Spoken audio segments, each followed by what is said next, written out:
Judiciary तो निकला नहीं। बाप इतना पैसे खर्चे करके भेजा है, बोला था मैंने नहीं होगा इससे, इसको बेकार भेजा गया है। मेरे गांव का एक पुश्तैनी जमीन है, पापा को बेचना पड़ा। तो मेरे पापा के जो चचेरे भाई हैं, उन्होंने पापा से कहा कि अगर हम तुम्हारे जगह होते तो हम जमीन तो नहीं बेचते, हम भीख मांग लेते। मेरे से नहीं हो पाएगा, इस बार नहीं हुआ तब तो हो गया, मतलब पैसा डूब गया। बस कर्म तुम्हारा कल होगा, कर्म अगर सच्चाई है तो कर्म कहाँ निष्फल होगा। हर एक संकट का हल होगा, वो आज नहीं तो कल होगा। मैं इलियाना ऐश्वर्या किरण बिहार जुडिशियल सर्विसेज में 187th रैंक के साथ इस बार पास हुई हूँ और मैं मुजफ्फरपुर से हूँ। बैकग्राउंड मैं मिडिल क्लास फैमिली से हूँ और थोड़ी सी कंजर्वेटिव फैमिली है। मेरे पापा जो हैं वो रेलवे में ट्रैकमैन के पोजीशन पे हैं, ग्रुप डी। और जैसे पापा बताते हैं, ये एक अंग्रेजों के समय एक ही ऐसा पोस्ट था जो हम भारतीयों को दिया जाता था। एंड इसको बहुत ऊंचे तबके का नहीं माना जाता, क्योंकि रेलवे पे जो ट्रैक मेंटेनर्स होते हैं वो ये पोस्ट होता है। तो ये उन सभी पिताओं के लिए है जो सोचते हैं कि शायद उनकी इनकम इतनी नहीं है, वो आगे शायद अपने बच्चों को पढ़ा पाएंगे या नहीं पढ़ा पाएंगे। हम प्रभात तारा स्कूल से 10th किए हैं एंड 12th मेरा Holi mission senior secondary school से है।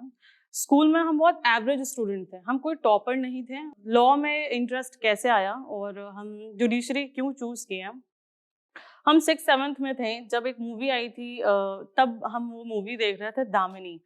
तो उसमें एक सीन था पर्टिकुलरली जहाँ पे उस पर्टिकुलर सीन में उसके साथ न्याय नहीं हो पाता है और वो बहुत रो रही थी। तो वो हम छोटे थे and it impacted me a lot कि उसको कैसे मदद कर दें। तो आई आस्क्ड माय फादर कि पापा हम इनकी मदद कैसे कर सकते हैं। उन्होंने बताया कि तुम जज बन जाओ, तुम सिर्फ एक इंसान का नहीं बहुतों का मदद कर सकती हो।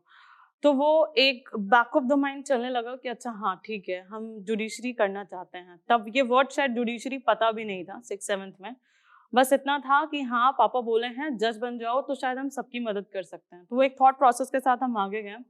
10th हो गया और उसके बाद 12th किए और 12th में भी परसेंटेज ऐसा नहीं था 80-90%, ऐसा कुछ नहीं था। एवरेज स्टूडेंट थे, अराउंड 60s में मेरे परसेंटेज थे। अब तो 12वीं पास हो गया, अब करना क्या, शादी करवा दो। आया मेरे पापा के पास भी एक मेरे बहुत करीबी लोग ही हैं जो जो ऑप्शन लेकर आए पापा के पास कि 12th हो गया है, अब इसकी शादी करवा देते हैं। उन्होंने एक बात बोली, मम्मी बोली कि हम मेरी शादी हो गई क्योंकि उनका माहौल ऐसा था, उन लोगों को ग्रोन अप ऐसा किया गया है। मेरी माँ हमेशा चाहती हैं कि उन मेरी बेटी को कभी किसी से पैसे ना लेना पड़े कि अच्छा नहीं शादी हो गया। वो सेम थॉट प्रोसेस से मेरी माँ नहीं बंधी थी और पापा भी बोले बहुत छोटी है अभी, इसकी शादी क्यों ही कराएंगे। तो पापा बोले चलो नहीं ठीक है, आप पढ़ाई करते हैं। और क्लैट के लिए हमको पटना जाना था प्रिपरेशन के लिए। एंड अब बातें आती हैं कि सपना तो हो गया, अब ये पूरा कैसे होगा। तो उसके लिए फाइनेंशियल असिस्टेंस चाहिए था, क्योंकि पापा की इनकम उतनी ज़्यादा नहीं थी, बट हाँ सपने तो पॉकेट से ज़्यादा थे। तो उसको पूरा कैसे करना है, तो मेरे पापा ने एक फाइनेंशियल हेल्प के लिए अपने लोग कहते हैं ना कि जब परेशानी होते लोग अपने को ही ढूंढते हैं, तो वो गए अपने आसपास में जो उनके सबसे करीबी थे। तो हेल्प तो नहीं मिला, बट हाँ एक एडवाइस मिली थी, वो ये थी कि पैर उतने ही पसारने चाहिए जितने चादर हो। तो वो पहली लाइन थी जब स्टार्ट भी नहीं हुआ था करियर और मेरे पापा को ये पहली बार सुनना पड़ा। शायद तब हमको पता भी नहीं था, क्योंकि 2012 और 13 में हम बहुत छोटे थे, तो ये बातें शायद समझ भी नहीं पाते। वो अब धीरे धीरे पापा बताते हैं कभी कभी तो समझ जाता है। तो बुरा लगा था, उस दिन भी लगा था, बट कोई नहीं, पापा एक किसी तरीके से मैनेज किए। तो इस तरीके से क्लैट में पटना में किसी तरीके से अरेंज करके पटना में हम गए, क्लैट में प्रिपरेशन किए एंड क्लियर भी हो गया। फिर Damodaram Sanjivayya national law university Visakhapatnam Andhra Pradesh, वहाँ पे अब हम लोग काउंसलिंग के लिए जाना था। तो ऑब्वियसली NLU है, थोड़ा सा फीस स्ट्रक्चर इसका एक्सपेंसिव है एंड तो पापा को वो भी अरेंज करना था। और सिंस उन्होंने एक बार तो मदद मांग के देख लिया था और एडवाइस भी अच्छी लगी, तो इसलिए फिर पापा बैंक में गए और सिंस इनकी फीस स्ट्रक्चर बहुत महंगी है, तो वहाँ पे पापा जाके लोन के लिए बात की है। एंड लोन की जब बात हुई तो बैंक मैनेजर ने पहले बोला कि हाँ मिल जाएगा लोन। अब पापा भी खुश कि चलो सपने अब पूरे होने लगे हैं, स्टार्ट करते हैं। बट कल मेरी ट्रेन थी और अब आज सुबह भी पापा के पास वो अचानक से फ़ोन आया कि नहीं, अब दे नहीं पाएँगे आपको लोन हम। वो जो ड्राफ्ट रेडी करना था और जाना है काउंसलिंग के लिए, और हम बहुत खुश थे कि हाँ, ऑब्वियसली अब एनएलयू में जाएँगे, पढ़ेंगे और बाहर जा रहे हैं बिहार से पढ़ने के लिए। तो ये चीज़ हमको नहीं पता है, बट मेरे पापा को पता है कि हाँ, अभी पैसे नहीं हैं। वो नहीं कह पाएँगे हमसे कि अच्छा हाँ बेटा, पैसे नहीं अरेंज कर पा रहे हैं, लेकिन फिर भी किसी तरीके से वो अगर कहना चाहे आम भाषा में, अपने स्वाभिमान के साथ थोड़ा-सा कॉम्प्रोमाइज़ करते हुए और हाँ, जाके बैंक मैनेजर से रिक्वेस्ट करना, क्योंकि किसी को भी रिक्वेस्ट कितना बार करना अच्छा लगेगा, 1 बार, 2 बार। बट पापा मेरे आगे बढ़े, बोले कोई बात नहीं, बच्चों के लिए इतना करना चाहिए, और वो किए भी। किसी तरीके से शाम तक हम लोग फिर ड्राफ्ट रेडी कर पाए, हम लोग कॉलेज पहुँचे और वहाँ एडमिशन हो गया। कॉलेज लाइफ भी अच्छी थी। फिर कॉलेज में भी मूटिंग किया और कॉलेज में भी परफॉर्मेंस ठीक था। एकेडमिक वाइज़ थोड़ा-सा इम्प्रूव हुआ। लॉ में इंटरेस्ट था तो वहाँ पढ़ने में ज़्यादा मन लगा। कॉलेज के बाद अब यहाँ से 2018 अब थोड़े से सेंस में आ गए कि अब जीवन में करना क्या है। कहते हैं ना, जब आप कॉलेज से निकलते हो तो आप रोड पे होते हो। तो वो तब ऐसे लगने लगा अब तो कॉलेज खत्म हो गया, अब करना क्या है? क्योंकि अब तो सारे सोसाइटी की नज़र है, क्योंकि पापा को कभी कहा गया था कि कॉलेज, लॉ कॉलेज तो मुज़फ्फरपुर में भी, आप वहाँ से क्यों नहीं करा देते हैं? इतना बाहर भेजने का क्या ज़रूरत है? एनएलयू में इतना खर्चा करने का क्या ज़रूरत है? अब यहाँ से थोड़ा-सा फाइनेंशियल दिक्कतें थोड़ा बढ़ने लगी डे बाय डे। अब 2018 में पास आउट किए और वहाँ से घर भी आने नहीं दिए पापा। पापा पहले ही राहुल साइंस में नाम लिखवा चुके थे कि नहीं जाएगी, वहाँ प्रिपेयर करेगी। दिल्ली की लाइफ़स्टाइल और वहाँ के जो एक्सपेंसिव स्ट्रक्चर होते हैं, आई मीन आप वहाँ पे रूम लेने जाओ, वो भी महँगा है, मेरे लिए महँगा था। और वहाँ पे जो ट्रांसपोर्टेशन चार्जेस हो गए हैं और रहना, खाना बनाना, और हर बेटी प्रिंसेस ही होती है उनके मम्मी-पापा के लिए। तो घर पे सच बताएँ तो शायद 1 ग्लास पानी भी खुद से नहीं पिया कभी भी, वो मम्मी ही मतलब टिल डेट वो पानी का ग्लास भी मिल जाता है हाथ में जब आप घर पे रहते हो। और एकदम से निकलो, हॉस्टल में भी कुछ खुद करना नहीं पड़ा। अब आया कि पढ़ाई भी करना है और घर भी सँभालना है। तो मेरा भाई-बहन, मेरे 2 सिबलिंग्स हैं, ऋत्विक राज और Tanya Aishwarya Kiran. I mean they are immense supporter. ये दोनों में से छोटे हैं, बट सिर्फ़ उम्र में। ऐसे इन्होंने मेरे बड़े भाई-बहन जैसा बहुत ध्यान रखा है। मेरा भाई बीबीए कर रहा था जब हम दिल्ली पहुँचे 2018 में, 18 में पास आउट करके, कि अब प्रिपरेशन करना है जुडिशरी के लिए। और राहुल साइंस भी सबसे बेस्ट इंस्टीट्यूट है। ऑल्दो वहाँ पे भी 2 लाख समथिंग अराउंड फीस था। एग्ज़ैक्ट तो नहीं याद फीस, बट हाँ, वो 2 लाख के आसपास था। तो पापा ने उसको भी अरेंज किया, एंड प्लस उसके अलावा जो दिल्ली में रहने का खर्चा वगैरह था, वो सब भी अरेंज किया। अब यहाँ पे जब निकले घर से तो मेरा भाई बीबीए कर रहा था दिल्ली में ही, और आईपी इंद्रप्रस्थ यूनिवर्सिटी से।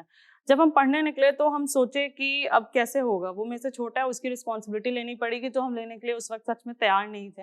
हमको लगा हम अपना पढ़ाई पे ध्यान देंगे, या फिर हम ध्यान देंगे कि भाई को कॉलेज जा रहा है, घर तो आ रहा है। बट ये डर शॉर्ट ऑफ बूंद साबित हुआ, क्योंकि हमको कुछ नहीं करना पड़ा, वो ही अरेंज किया। आई मीन उस वक्त ऐसा था कि ऑलरेडी इतने खर्चा था घर पे, तो हमको लगा एक कुक रख के और पापा को क्यों ही ओवरबर्डन करना। तो मेरा भाई कुछ महीनों तक खुद ही बनाया, खिलाया, सब कुछ किया। हम उसमें भी कुछ नहीं करते थे, हम सिर्फ पढ़ते थे। तो फिर भाई का भी एक इमेंस सपोर्ट रहा है, और मेरी छोटी बहन को 1 साल पढ़ाई कॉम्प्रोमाइज़ करना पड़ा, जस्ट बिकॉज़ क्योंकि पापा तीनों भाई-बहन को एक साथ दिल्ली में नहीं पढ़ा सकते थे। तो उसने +2 के बाद ड्रॉप आउट लिया, कह सकते हैं एक कदम पीछे हटी ताकि हम भाई-बहन आगे बढ़ पाएँ।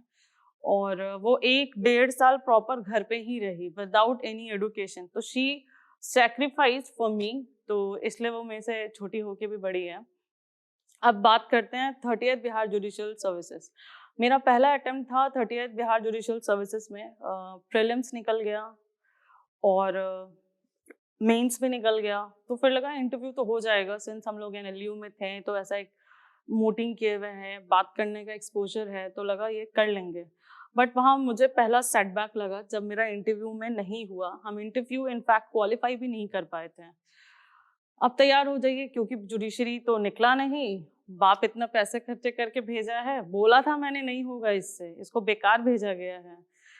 और हाँ, मेरे पापा बीच में जब ये खर्चे संभल नहीं पा रहे थे, क्योंकि सैलरी थोड़ी सी लिमिटेड है और उनको उन्हीं में मैनेज करना है, तो मेरे गांव का एक पुश्तैनी जमीन है, था आई मीन है नहीं, क्योंकि पापा को बेचना पड़ा हमको वहां रखने के लिए। तो मेरे पापा के जो चचेरे भाई हैं, with due respect to him, उन्होंने पापा से कहा कि अगर हम तुम्हारे जगह होते तो हम जमीन तो नहीं बेचते, हम भीख मांग लेते हैं, लेकिन हम जमीन नहीं बेचते हैं। That was the time even I don't realize till date कि मेरे पापा को कितना बुरा लगा होगा at that moment, क्योंकि कोई उनका अपना खुद से कह रहा है कि भीख मांग लो पर जमीन मत बेचो। बट मेरे पापा ने फिर भी जमीन बेचा और फिर हमें पढ़ाया। तो इस तरीके से पापा का जो फाइनेंशियल स्ट्रगल है वो चलता रहा है। और 30th बिहार जुडिशियल सर्विसेज में जब इंटरव्यू नहीं हुआ तो मेरे मेंटल हेल्थ पे बहुत इफेक्ट पड़ा, क्योंकि सबने हो जाएगा तो इसके बाद के सपने दिखाएं कि हो जाएगा तो देखो ऐसा होगा, अच्छा लगेगा, परिवार का नाम रोशन होगा, सब खुश होंगे। बट किसी ने ये उस वक्त नहीं समझाया था कि अच्छा नहीं होगा तो तुम कैसे उसको हैंडल करोगे। और शायद हम ये मानने के लिए रेडी नहीं थे पहले बार में कि अच्छा मेरा नहीं हुआ। तो मेरा भाई वो हमेशा एक स्टोरी मेरे को सुनाया करता है, अरुणिमा सिन्हा जी का। वो कहता है कि जब आपने मन में सोच लिया है दीदी कि 90 आपको करना ही है, तो 90% काम हो चुका है, 10% जो है वो बचा है लोगों को दिखाने के लिए कि हाँ अब इसका हो गया है। कहते हैं ना, मन के हारे हार है, मन के जीते जीत। तो मेरा भाई हमेशा एक पुश फोर्स रहा है मेरे पीछे। जब भी हम ऐसे गिरे हैं कि नहीं मेरे से नहीं हो पाएगा, मेरा भाई डिफरेंट डिफरेंट एग्जाम्पल साइड करके और ये हिम्मत दिलाता रहा है कि दीदी तुमसे होगा और डेफिनेटली होगा। फिर थोड़ा सा जब टाइम मिला तो अपने ऊपर ध्यान दिया कि अच्छा हाँ मेरे से इंटरव्यू पे शायद थोड़ी सी गलती हो गई, कॉन्फिडेंस नहीं था, थोड़ा बचपना भी था और बोलने का तरीका। आपको अगर कोई सवाल ना आए तो उस पर कैसे रिएक्ट करना है, कोई आ रहा है तो कैसे रिएक्ट करना है। तो यहाँ पे इंटरव्यू में इंटरव्यू का प्रिपरेशन कोचिंग में भी मेरे होता है, तो वहाँ पे हमें प्रिपरेशन कराया गया और हमने भी किया और थोड़ी मेहनत की तानों के शोर में, याद करते हुए कि अगर इस बार नहीं हुआ तब तो हो गया, मतलब पैसा डूब गया। ये मेरा नहीं, मेरे सोसाइटी का जो थॉट प्रोसेस है कि पापा अब तो हम बोले ही थे इससे नहीं होगा मत भेजो।